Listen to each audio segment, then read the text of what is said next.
அண்மை செய்தி கத்திப்பாரா மேம்பாலம் மீது மெட்ரோ ரயில் பாலத்தின் அனிமேஷன் வீடியோவானது வெளியாகி இருக்கிறது.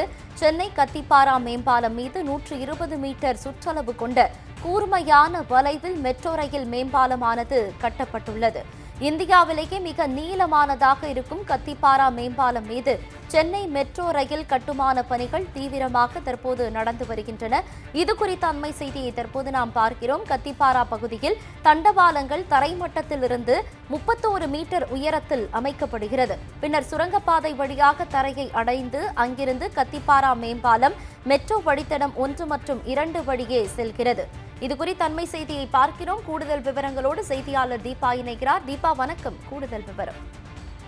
120 மீட்டர் சுற்றளவு கொண்ட கூர்மையான வளைவில் கட்டப்பட்ட இந்தியாவிலேயே மிக நீளமாக இருக்கும் கத்திப்பாரா மேம்பாலம் மீது சென்னை மெட்ரோ ரயில் phase 2 பாலத்தின் அனிமேஷன் தான் தற்போது நாம் பார்த்துக் கொண்டிருக்கிறோம். கத்திப்பாரா பகுதியில் நெடுஞ்சாலைத்துறையின் மேம்பாலம் மெட்ரோ வழித்தடம் 1 மற்றும் 2ஆம் வழித்தடம் அமைய பெற்றுள்ளதால் சமச்சீர் கான்டிலீவர் எனப்படும் அந்த கட்டமைப்பின் கீழ் சார கட்ட அமைப்புகள் ஏற்படுத்தப்படுவதால் கட்டுமானத்தை செயல்படுத்தும் ஒரு சிறப்பு கட்டுமான தொழில்நுட்பம் இதற்காக பயன்படுத்தப்படுகிறது. இது குறித்துதான் அண்மையில் நேற்று முன்தினம் முதலமைச்சர் அவர்கள் ஆலந்தூர் கிண்டி மெட்ரோ ரயில் ஆய்வின் போது அந்த மெட்ரோ ரயில் நிறுவனத்துடைய இயக்குநர் அவர்கள் இது குறித்து விளக்கமாக முதலமைச்சரிடம் அந்த காணொலியாக காண்பித்தார்.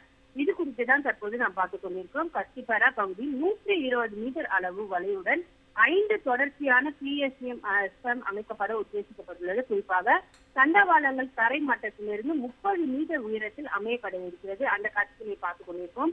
பின்னர் அவைகளை சுரங்கப்பாதை வழியாக தரையை அடைந்து அங்கிருந்து கத்திப்பாரா மேம்பாலம் மெட்ரோ வழித்தடம் 1 மற்றும் 2 வழியே செல்கிறது.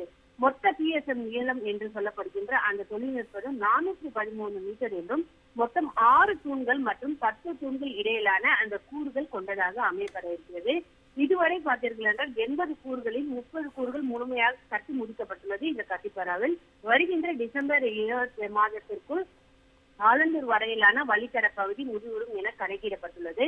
கத்திப்பாரா பகுதி ஏற்கனவே அமைய பெற்றிருக்கும் 1 மற்றும் 2ஆம் வழித்தடம் மற்றும் கத்திப்பாரா மேம்பாலம் உள்ளடக்கிய சந்திக்கும் சமச்சீர் கான்டிலீவர் தொழில்நுட்பத்தை தற்போது பயன்படுத்தும் முறைதான் தற்போது நாம் அதை பார்த்துக் கொண்டிருக்கிறோம்.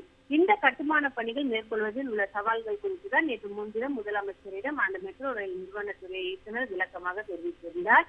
வருகின்ற டிசம்பர் 25 இந்த ஆலந்தூர் வரையிலான வழித்தட பகுதி முடியும் என்றும் கணக்கிடப்பட்டது.